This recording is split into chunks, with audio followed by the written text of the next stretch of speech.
Welcome guys to my new blog. आजको ब्लगमा चाहिँ हामी डरे देउराली घुम्न गइन्छ। अब बाहिर धेरै हावा लागेको छ, नुहाउने हो। नुहाएपछि भेट्छु हजुरसित। गाइस उज्यालो हुन लागेको छ, हेर्नु हावा पनि चल्न यहाँ त लास्टै जाडो छ। नुहाउनु कसरी पानी तताएर नुहाउनुपर्छ क्या गाइस। देखिन पानी तताइन्छ अनि नुहाइन्छ अनि डरे देउराली गइन्छ। तो गाइस फाइनली नुहाइकन रेडी भयो हामी। बल्ल बल्ल नुहायो तातो पानी तताएर अनि मैले ड्रेस पनि लाएँ।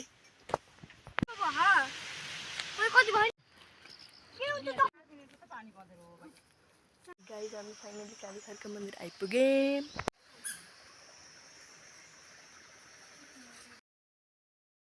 गाइस यहाँ चाहिँ मुक्तिनाथको पानी हेरियो हाम्रो खोलामा यहाँ आइपुग्छ। यो मुक्तिनाथको पानी हो गाइस, यो हेर्न सक्नुहुन्छ। यो कहाँको पानी? यहाँ डरे देउराली मातामा आएको छ। धेरै शक्तिशाली मन्दिर हुनु नि हो यो। हजुर आउनै पर्छ जसरी नै। धेरै रमाइलो ठाउँ छ गाइजहरू। हामीले धार्मिक स्थल चाहिँ यसरी सफा गर्नुपर्छ। हाम्रो बाबाले चाहिँ हेर्नु कति मेहनत लायो सफा गर्दै हुनुहुन्छ। हामी हिँड्नुपर्छ, सबैजना हिँड्नुपर्छ। जुन व्यक्तिले पनि धर्म हो भनेर सफा गर्दा हुन्छ। यो मुक्तिनाथको पानी देख्न सक्नुहुनेछ, एकदम प्रसिद्ध पानी।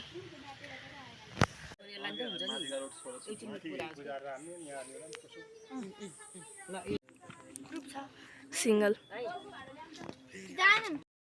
गाइजहरू हेर्न सक्नुहुनेछ यहाँ कति धेरै हिमालहरू छन्। एउटा हिमाल यी, एउटा हिमाल यी, एउटा अब माई गड। अझै बादल क्लियर भएकै देखिन्थ्यो के अरे, नभएकै क्लियर सिधा देखिन्थ्यो। हेर्नु गणेश मन्दिर पनि यहाँ हुनु रहेछ। न्यौ बन्न लाउनु पुरै बनेको चाहिँ छैन, तर राम्रो छ है मूर्ति, एकदम फर्स्ट क्लास। ल गाइज गणेश मन्दिरको पूजा गऱ्यौँ। हाम्रो बहिनी पुकुली अब चाहिँ माथि जुरामा जानु लाग्यो के। ल हामी हिँड्दैछौँ, धेरै उकालो छ, सबै हिँड्दैछन्। पछाडि नि आउँदै हुनुहुन्छ हजुरहरू नि आउनु। ल गाइज हामी फाइनली आइपुगेका छौँ मन्दिर। धेरै घाम पनि छ, धेरै रमाइलो राम्रो पनि लागिरह। मेरो पछाडिको भ्यू हेर्नु कति राम्रो आहा है। बादल पनि कति राम्रो देखेका होइन मन्दिर। गाइज हेर्नु मन्दिर आएर यसरी मन्दिरको सफा गर्नुपर्छ बाबा र दाजुका चाहिँ। त्यही भएर वातावरण सफा हुन्छ। धर्म नै सबैभन्दा ठुलो धर्म यसलाई भनिन्छ। अघि मैले पनि गरेको थिएँ, फेरि त्यस्तो नगर्ने त होइन।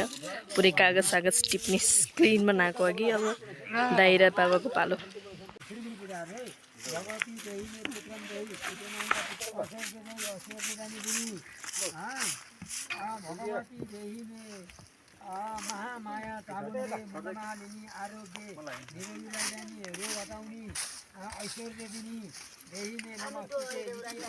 दुईटा दाजुभाइले डरे देउराली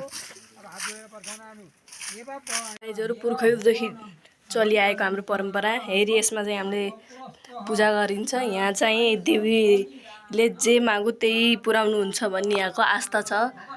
यो अहिले चाहिँ नयाँ मन्दिर बनेको, यो चाहिँ पुर्खौँकै हजुरबाका पालादेखि टाढा नै बनेको यो ठाउँमा चाहिँ हामीले पूजा गरिन्छ।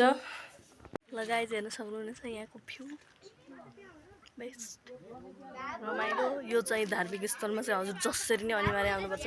धेरै रमाइलो। म यहाँ धेरैचोटि आइरहेको छु, आएको होइन, तर आउनुपर्छ। धेरै रमाइलो ठाउँ छ यो, एकदम शक्तिशाली देवी माता हुनुहुने हो। यहाँ चाहिँ जे माग्नुहुन्छ नि हजुरहरूले त्यही प्राप्त हुन्छ हजुरहरूलाई।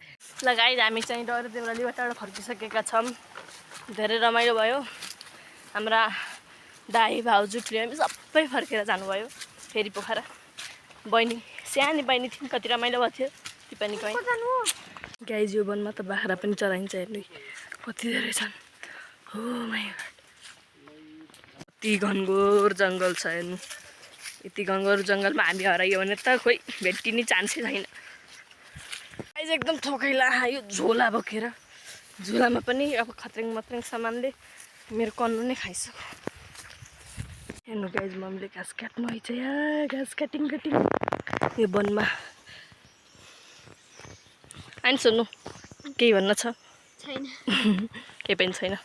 गाइज हामी फाइनली घर आइपुग्यो। अब चाहिँ रिल्याक्स फिल गरेर सन चाहिँ एकैछिन सुतिन्छ अनि त्यसपछि हेरौँ के काम हुन्छ। फाइनली मैले चेन्ज पनि गरेँ, एकदम खुल्ला रिल्याक्स फिल भइरहेछ। अब चाहिँ गाइज म दसैँ बिदाको होमवर्क गर्छु। हुन त यो पनि होमवर्कै हो। हाम्रो चाहिँ एकदम बेस्ट सरले हाम्रो बेस्ट होमवर्क दिनुभएको, त्यही भएर राम्रै छ यो होमवर्क पनि। एकदम मलाई खुसी लाग्यो क्या यो होमवर्क गर्दा पनि के, एकदम इन्ट्रेस्टिङ क्या ब्लगिङ भिडियो। सरलाई थ्याङ्क यू। अबको अर्को ब्लगमा भेटौँला। Thank you for watching. By.